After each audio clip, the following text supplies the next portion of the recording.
Korea's semi-finals match between A5s and Straw Hats. We've just witnessed a match between A5s and Straw Hats, and the A5s have achieved a glorious victory. Am I right, Gautam? Yes, you have. You are right. A5 actually taking the game number 1 from Straw Hats.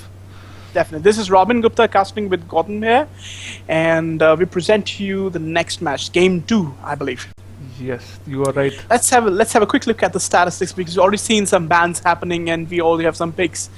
Let's have a quick click. Oh, there we have a lycanthrope is already being selected on Team Dire. That's a good thing to see. It's been missing in quite a few games earlier. But we're going to see Lycan in action right now. Let's see for the bans. We've got an Invoker band. We have gone Lanaya band. We've got Furion band. We got Naga Silent band, Death Prophet, and the Darkseer is banned, of course. From the picks, we have Rubik again in action. We see from the Radiant side, and Team A5 is gonna use Rubik to all its glory, followed by a Tidehunter selection, countered by most likely the Beastmaster and the Leshrac and the Lycan. Ladies and gentlemen, Straw Hats versus A5 match 2.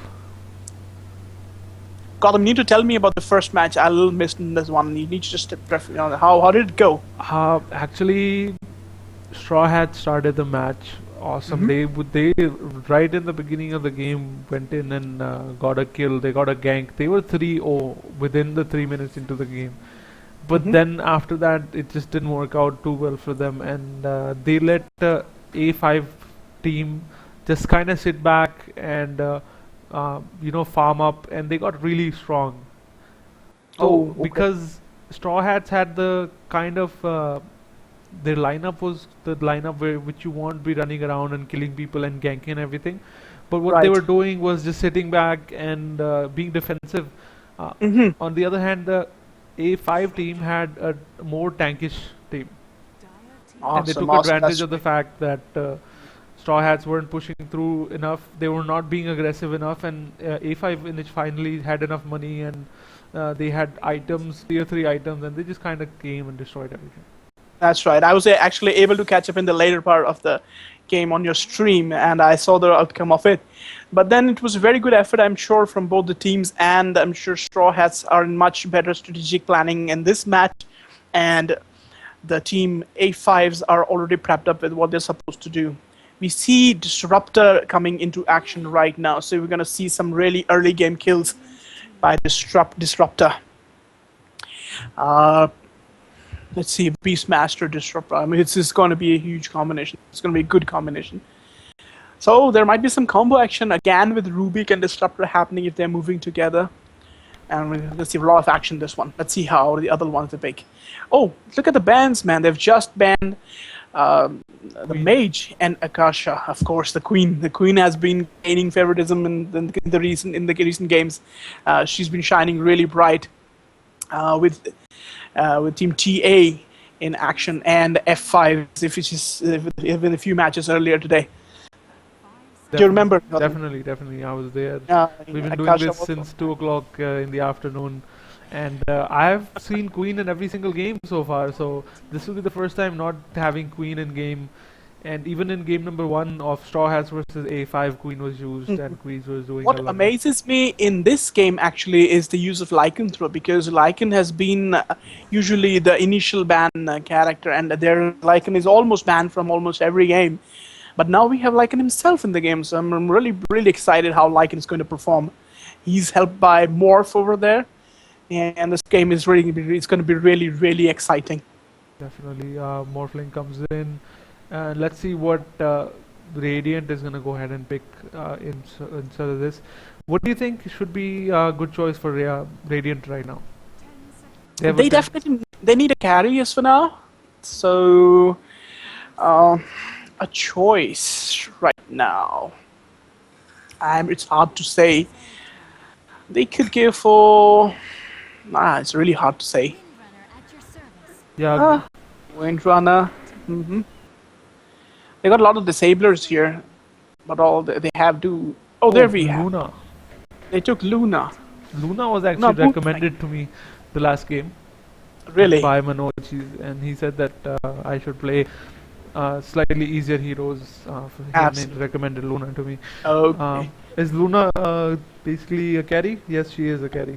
She can be a very good carry if she's able to farm up pretty well, and she's an early ganking hero as well. So she's a good ganker and quite a pusher. Like her Moonglaive at level 4 is like it can hit more than more than 4 targets simultaneously. So that's a good advantage for pushing lanes and damaging buildings and towers in the process.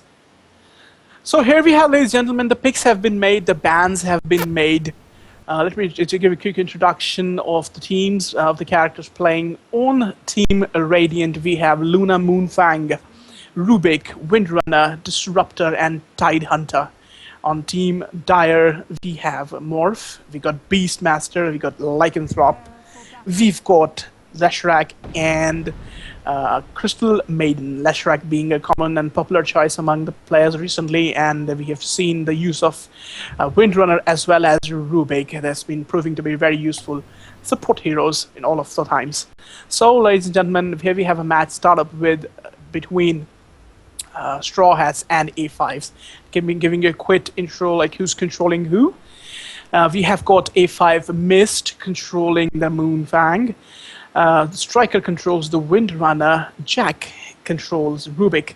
Killme controls the Disruptor. KLM is effectively controlling the Tidehunter. On the other hand, StrawHatz Freestyle is controlling Morph. Armature is controlling the Beastmaster. The Pusher is going for the Lycanthrope. Clawstraw, I believe it's Clawstraw. It's controlling the Leshrac, and we have 04 controlling the Crystal. The game has gone into a pause mode as there seems to be some matter here.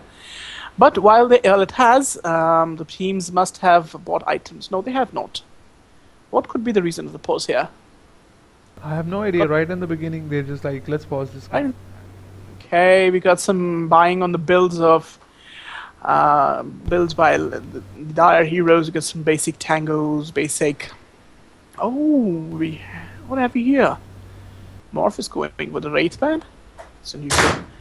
Okay. Anyways, we've got Beastmaster, and he's got Observer Wards here, and he's got a recipe for the Soul Ring. We've got 3 tangos and 3 Ironwood branches. A survivability build. Lycan has not purchased anything. Talking about teams, the team ratio of Radiant is pretty much balanced. They've got a tanker, they've got supports, they've got to carry. It's a pretty much balanced team. But I'm absolutely gonna see some early game action with Disruptor and Wind and possibly Rubik doing a combination. Tide primarily being the support character here and Disabler, and it's going to be he's going to play a very important part when they're going to be team battles, 5v5 team battles. It's going to be very important for him to actually time and execute his ultimate very precisely, and that exactly is expected from Tide, giving time to its teammate to ravage everything else. So there we have Team Radiant. Team Dire, we have Morph, we got heavy jungler Lycan, we got Beastmaster, a Pusher, a carrier. This is going to be difficult. They might, the Leshrac, Crystal, and Morph, they need to tie up and go ganking, I think. But then it's up to the minds of the captain and the time and the kind of training they've had, and the knowledge of the opposite team they possess, that they'll make decisions according to. So just see, it's only a matter of thing that we see right now and how they are thinking. Once the game unpauses, I think somebody's got to pee, I believe. Anyways, okay. So this tournament is brought to you by Alienware. Gautam, tell us about it. The tournament is brought to you by Alienware. It's called the Alienware Game Victorious India. They are doing this throughout the world. We have Alienware Game Victorious, Alienware Victorious New Zealand, and Alienware Game Victorious Australia, stuff like that. Basically picking out the best teams, and they're gonna, in India itself, we're gonna have to select one team that is the best Indian team, and then they can go and fly out and play with the other best teams as well. Awesome, that's really, really nice. So basically bringing the best together and showing off the best people in each country. It's like Olympics. It's esports of India. This tournament also being Microsoft is also playing a role in this, I believe. Microsoft, I'm not too sure actually. I'm only aware of Alienware. Okay, Windows 7. Anyways, we do have an unpause here. I'm still not sure what the reason was for the pause, but it's all right. Let's see. The match has started, ladies and gentlemen. The lanes are being decided. Crystal Maiden decides to go top. Morph seems to be taking the middle lane from the dire side. Beastman, the Lycan still deciding which way to go, and let's just see. It so seems that Crystal Maiden and Leshrac have planned to move together. Lycan has actually gone ahead and sent 2 wolves out, and they're scouting for anything funny coming out Absolutely. on the side. And they've gone ahead and scouted pretty well throughout. That's right, that's right.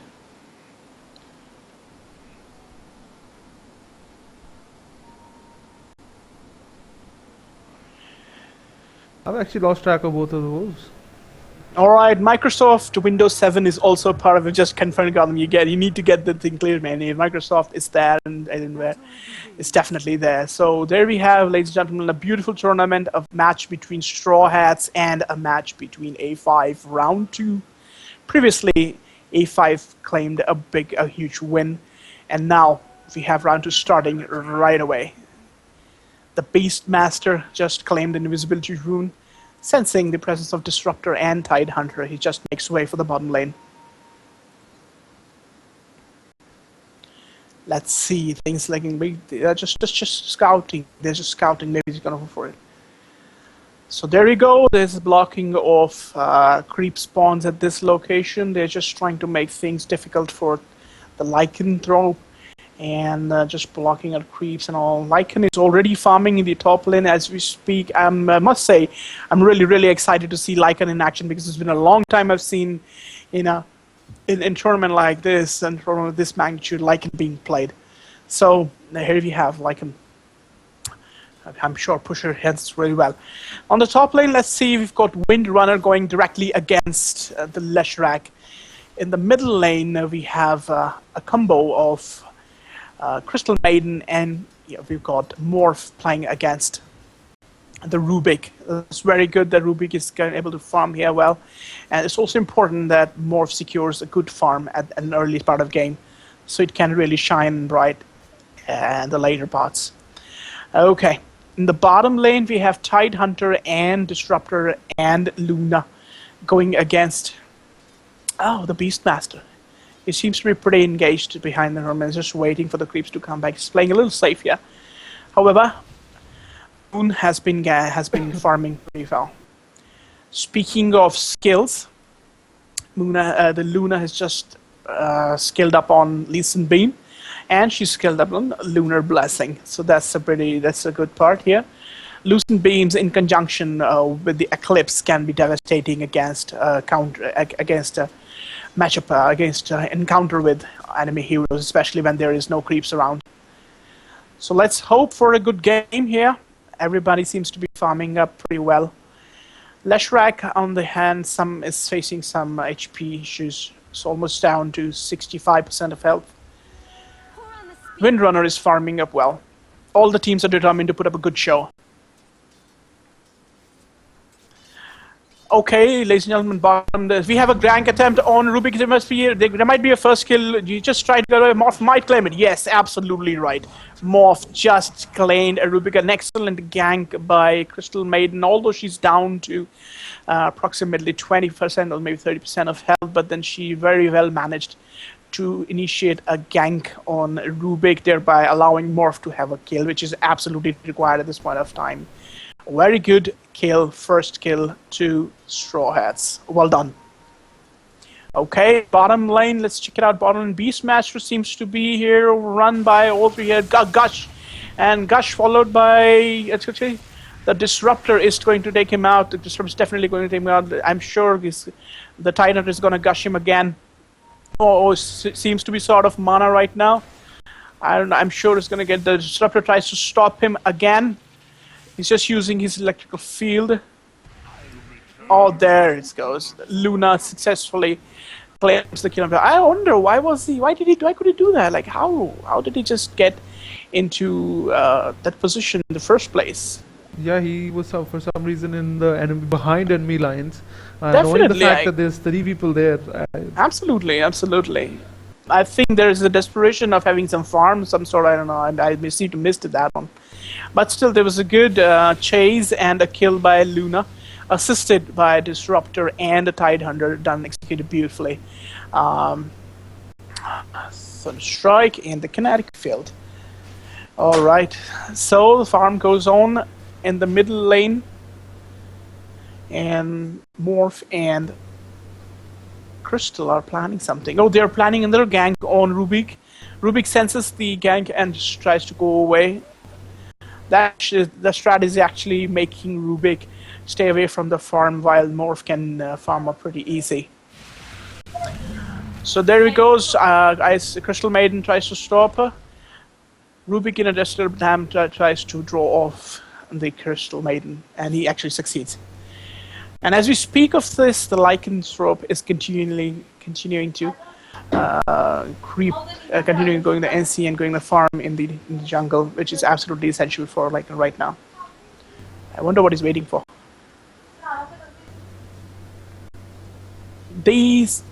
The team A5s really need to do something about Lycan, because of my experience by watching Lycan. If he's farming up well, like if things go into late game situations, the Lycan farmed up so well, things are like almost pretty hard. I mean, Lycan becomes almost invincible. But then let's see. Bottom lane, guys. The farm continues. Luna tries to get and continually goes for the farm. There is no attacks on towers. Alright, top lane, there's a call for a gank. Apparently not gonna be there. And we have a disconnect, but that's just admin, so it's okay. That's an admin disconnect. Beastmaster continually surviving the pressure being put on by 3 heroes simultaneously. He's laying back though, he's staying all the way back just to maybe find some time. But we do need to see some aggressive action from Beastmaster. I'm sure they must have planned something. Alright, ladies and gentlemen, Morph has just activated a regeneration, a bottle, an invisibility rune. Alright. Okay. Let's see if there is a possible gank situation on Rubik. Oh yes, he's on to Rubik. Oh, just to hit him, and come on. That's a mock. That's a definite mock. He just went inside and hit Rubik once just to tell him that he's here. Come on. Just letting him know, you know what, I'm around, don't get I'm around, don't get a don't wrong forget idea me. here. Absolutely, absolutely. While Lycan farms in the top jungle, we do see Crystal Maiden roaming and trying to assess and look for an opportunity where she can be supportive of executing a kill or something. There she goes, actually helping Lycan to farm up. And she aims at the middle. Maybe she looks an opportunity and tries to build one instead, so that a Morph can actually have a killer somewhere. Okay, so but she's more or less. We have Tidehunter and Disruptor kind of waiting there for a gank or something. So they could be walking in anytime. Okay, Disruptor is gone. Morph very easily. When Rubik is being pummeled by the tower, the Morph can see a chance here to kill Rubik. I don't know. It's just consuming up the bottle and mana regen. Maybe there's a kill.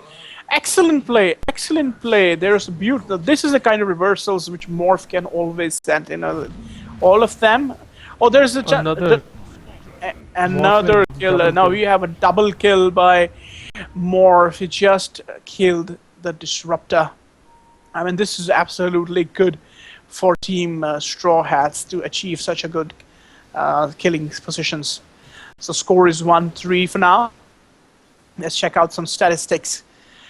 Let's start with the levels. Hero levels. Morph is on 8. The Windrunner is on 8. There could be a possible gank on Windrunner very soon. Lycan is just coming up behind her. Okay, No, top sorry, lane. not Lycan. Oh no, in the middle lane, Rubik is in trouble. Morph is trying to There you build. go. Just one more hit, one hit. There he goes. And Morph Rubik goes down completely as well. dominating the middle lane. Morph is completely dominating in the middle lane. Top lane, Leshrac and Lycan are holding lines pretty cool. I'm really worried about the bottom lane and Beastmaster's position in all this. He needs to be acting and participating in the fights more often. What options does he have now? He can't. The moment he steps forward, you have especially Disruptor, the Luna sitting there. She has her abilities and Disruptor there as well. The moment he goes up, he's gonna die. Absolutely, absolutely. I mean, that's exactly. There's little he can do at this one. Maybe he should go for some scouting or something. I don't know. All right. Just now, we witnessed destruction of Radiant's top tower. Well, taken by the Lycan himself. So the fact of the matter is that Lycan is farming nonetheless, and this is definitely going to be a problem in the late game. To plus that, we have Morph killing. Morph, how many kills does he have on his scale? Morph already has 4 kills to his credit. So And this is Lycan just disconnected from the game. Oh, Lycan just disconnected from the game. And another There's- boss. Yes. There are certain disconnections happening, and even last game there were disconnections, weren't they? Last game, basically, we had paused it 4 to 5 times, and each time we would pause it for almost like 5 to 10 minutes. Mm-hmm. So, India and power cuts and issues here and there happens all the time. Even like, for example, yesterday I was having so many issues streaming games. So it's just like, it's not, certain things are not dependable, and then Probably. and some PC. Anyways, problem happening. look. All right, I'm sure. That's good. Assessing the situation here, things are probably going in favor of Team Dire, but then again, situations like these can overturn in a matter of seconds or matter of 2 gangs at possible. So a little cooperative gang teamwork from Team Raiden can actually pull off then just the other way. So, and then we have some chatting going on here. There's possibly some issue with some players' problems. Who is having a problem here? The guy who disconnected, Lycan. Pusher, yeah, Pusher seems to be having a problem. Anyways, we're gonna wait for him. And by the time we do that, let's check up on the kind of builds these are going. Oh, there's another one gone. Morph is gone. Yep. Another Oh. disconnect. Changing PC, damn sad. Oh. Anyway, these are all part of the package, when you try to play, things like this happens. I do remember sometime when I used to start my own cafe. There were power outs, there were meltdowns, there was global warming, there was nuclear winter, everything happened. Anyways, alright, by the time we see, let's check out on the items all these players have made. Luna has gone for the Ring of Aquila, a good push on the agility. What kind of things does it do? It gives 9 damage to you, plus 3 attributes, all attributes, plus 3 agility, and 1 armor. Pretty much interesting standard starting procedure. She's already amassed 2,954 gold, and I wonder what she's making. And a Tango and a small Iron Branch are pretty standard. Wind, on the other hand, has face boots, a healing salve of wand, and Ring of Basilisk. Rubik, as usual, which has Mantle of Intelligence, and Iron Branch Bottle, and Boots of Speed, standard and mistake. So they're basically on the standard build here. Tidehunter is on a very basic supportive build. He's hardly able to farm anything. He's not supposed to farm, actually. The Disruptor again is playing supportive, and he's out of mana options though. There's only 136 gold. What? So let's see. This is having some serious issues. Oh, yes, we do have a serious issue. But then again, this happens and we just wait for them. I'm sure they're going to connect again.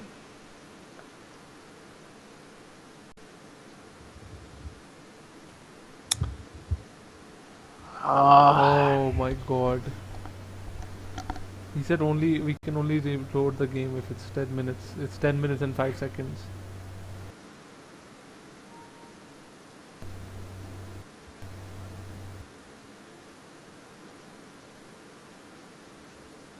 Okay. Well, let's just take the focus away from the chats for now. The builds on all the characters are standard and they're progressing pretty easy, especially the Lycan. But where is he? We have our fault. So apparently, here's what's going on, guys. Here, Straw Hats are disconnected. This is not the first time they've disconnected. And admins have given them initial warning before as well. And now they can't join the game. So they are saying that they can't do anything about it other than reload, whereas the admins are saying that we can't reload the game after 10 minutes into it. Even though the timer on top says 10 minutes and 5 seconds, actually the game has been going on for quite some time because of the captain's pick and everything as well. So as you can see on screen, it's basically the Straw Hats are arguing with the admins and they're asking them to please rehost the game.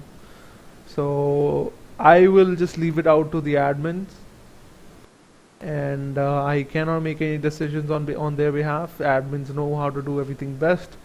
Absolutely, I am just here to right. cast, and me and Robin are here just to cast, and whatever decision they come up with, it's their plan, and I cannot make any changes from my side. Meanwhile, when we look at this matter being solved here, I'd like to announce again that this tournament to you is brought to you by Alienware and Microsoft Windows 7. And this tournament is called Alienware Game Victorious. Gautam, please tell us about it. As I had told you before, it's the Alienware Game Victorious India. This is the actual international tournament where Alienware is doing Game Victorious in every country, because there's Alienware Game Victorious Australia, there's Alienware Game Victorious New Zealand, and That's right. they're doing it throughout, and of course they want to do it in India as well. And we are here doing it this is the semi-finals of the open bracket. We also have the elite teams here as well. So today and tomorrow will be the open semi-finals for the open brackets. Today we had our first semi-final between the team called it was what was the name of the team, Robin Smile, in the morning? Which one? What two teams were facing off in the morning? We had F5 versus TA. TA, yeah, TA. F5 versus TA, where F5 won the first game, but TA took the second two games, winning the set by 2-1. And this is the second semi-final of the day today, and we're playing. Straw Hats are playing versus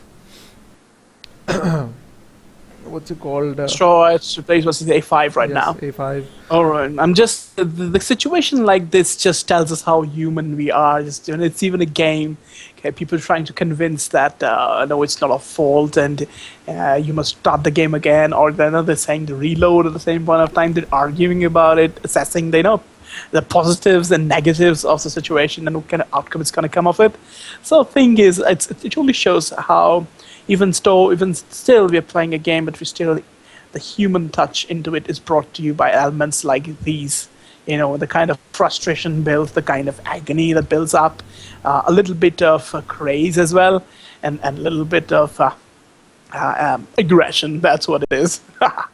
You see, brings us closer to each other every time we speak. Yeah.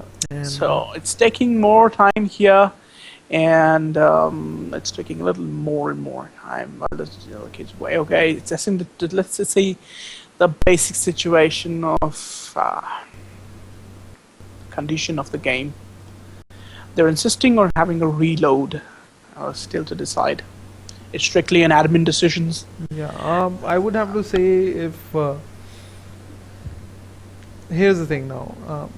A5 is technically behind at the moment, but they were behind in the game 1-2. They came back from a deficit of 3-0 and brought the game towards their side.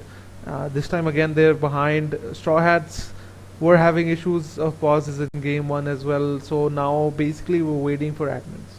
Now admins have to make the decision because it's The admins are probably deciding and discussing right now as we speak. It becomes real crucial to act at this stage because then the decision has to be really just.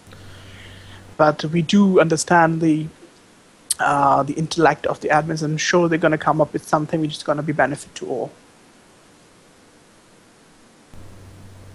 See, there you go. This is what I was talking about right here, where Straw Hats are saying that look at the score, then it'll be beneficial for A5 to go ahead and restart the game. Technically, that's what that is what Straw Hats are saying. That's very right. And whereas A5 are now going to be like, why do you want to reload? Because technically A5 will get the win. Okay, so we think the admins have decided for a reload, and while we witness all this, we should expect a reload soon. So what are we supposed to do? We're supposed to disconnect, or how it's going to be? Have you come across a reload before? No, this is my first reload, and if they disconnect, they have told them that if you disconnect again, you'll have to either play with 4 versus 5 or you'll have to just forfeit.